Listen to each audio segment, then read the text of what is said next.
Hoje estou aqui com a minha amiga Giovanna para fazer o vídeo Amigas versus Melhores Amigas. E claro que a gente é melhores amigas. E como é isso, gente? Tipo, amiga tem aquela timidez.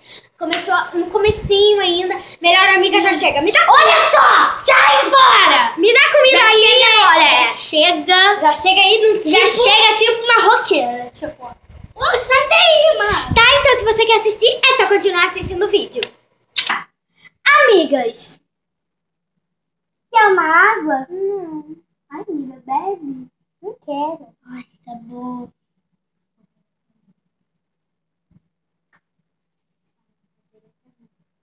Vou pegar pra mim. Tá. Ai, que sede.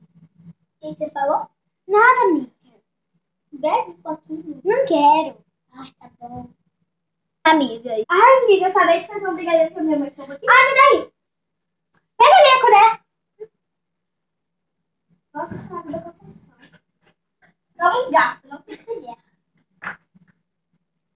Obrigada, amiga. Dá um pouquinho.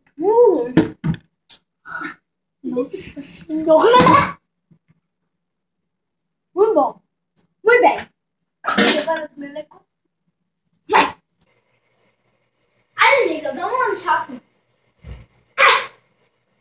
Ai, amiga, levanta. Obrigada. Melhor, amiga. Shopping, bora! Peraí, eu vou tirar uma foto. Você não vai me ajudar, não? Não, fica aí.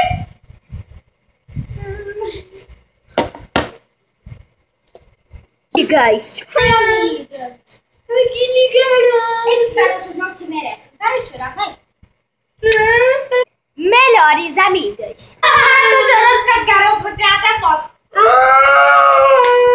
Bem feito, não mandei ser trouxa. Então, gente, esse foi o vídeo. Espero que vocês tenham gostado. A gente separou algumas situações, poucas até. Se gostaram, deixe seu gostei, se inscreva no meu canal. E até os próximos vídeos. E se inscreva no meu canal também, que é Giovanna Pinheiro.